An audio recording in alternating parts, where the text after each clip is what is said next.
I saw there and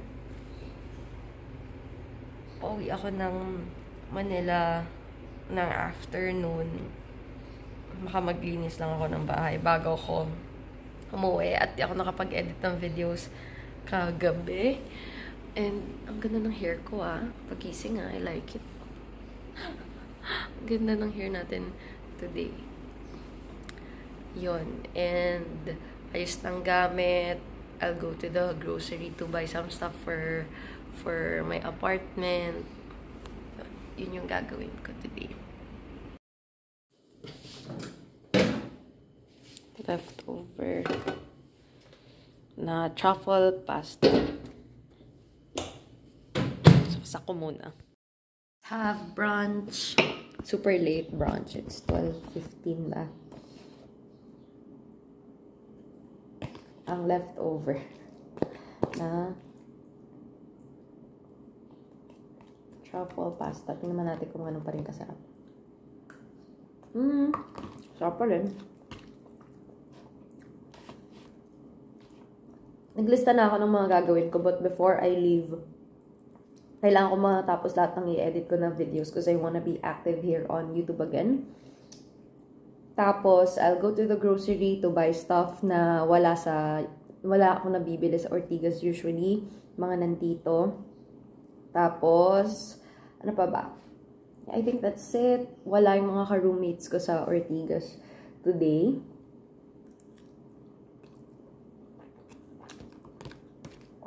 So, I guess it's okay to stay there. By the way, ang dami kong nakikita sa Shopee na sale ng mga pasta sauce. Gusto ko i-try lahat. Oh my God.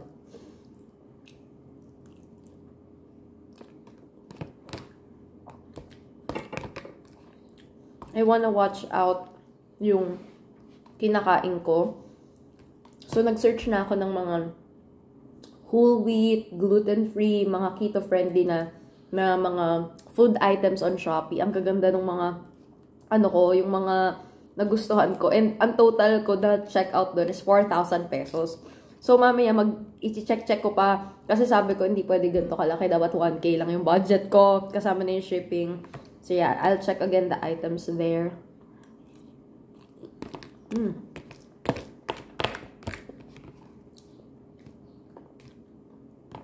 Anyway, I'll just finish my food. For our dessert, ito lang yung yogurt na to na favorite ko. Tapos, ayan. And then, lagyan natin ng chocolate syrup. So, di tayo tapos.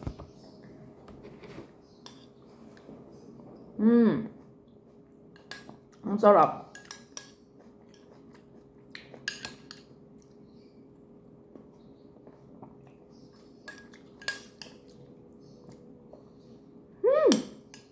Sarap.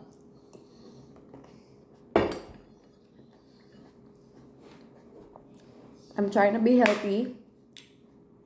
Kahapon nag-start ako ng 15-minute workout stretching.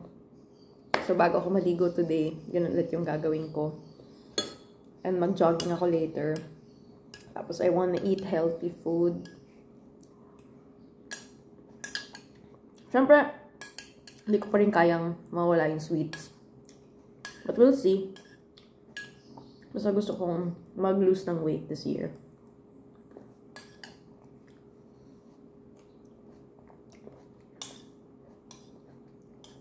Ang sarap. Tapos siguro, yung food intake, bawas-bawasan. Like, okay lang naman kumain ng gusto natin, pero in moderation. Ang nangyayari kasi sa akin,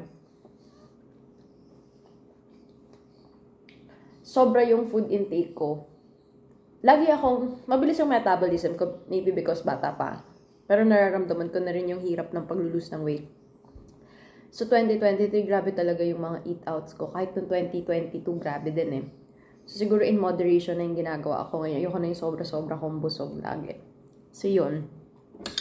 Kaya, nagpa-plan out na ako ng mga kailangan kong bilhin for it.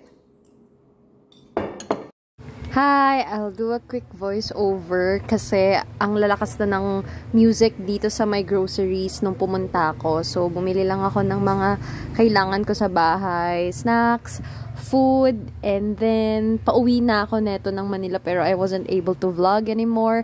Tapos, bago ako umuwi sa may apartment ko sa Ortigas, dumadaan ako lagi sa Pande Manila kasi gusto ko talaga yung selection nila ng food doon. So, ang dami ko na namang dalang gamit papuntang San Antonio. And that's it for that day. Good night and look at the view from my apartment. Napakaganda. And another voiceover, this time nasa Anytime Fitness tayo. Puyat yung best friend ko si Alisa, so sabi niya sa akin, samahan ko siya para gawin yung mga drills kasi wala sa Manila yung boyfriend niya. So, ayan, nag-wait ako. Nung una may mga nilagay sila dyan, pero di ko talaga kaya. So, that's what I can do during that day kasi di ako nakakondisyon, but I'm so happy na nasasama ako nila as guests sa Anytime Fitness. But most of the time, I just like to do quick workouts, home workouts, jogging. And then, kapag naman may time, pag sinasama ko ng mga iba kong friends sa Anytime Fitness, okay lang din sa akin. But most of the time, laging home workouts ang ginagawa ko. After that, we went to Healthy Options. May mga binili ako dito. I'll show you what I got from this store. So, ayan, bumili ako nito. Ayan. And then, there are also other items there na hindi ko na na-videohan. Pero ang gaganda ng mga items na nakuha ko dyan. Pero pinigilan ko yung sarili ko kasi it's a bit pricey. Then, we also went to some of the shops there. And that's me. After we ate at Watami, hindi ko na din nakunan kasi sobrang gutom na namin dyan. I also did a quick shopping sa my Zara and checked out some of the stuff. Usually on sale lang yung binibili ko and long dresses yung gusto ko lately. I'll show you some of the fits ng nakuha ko. By the way, this is from Stradivarius. Hindi ko na nakunan but I got this dress as well. And then, that's me. Got the items from Zara. Bye!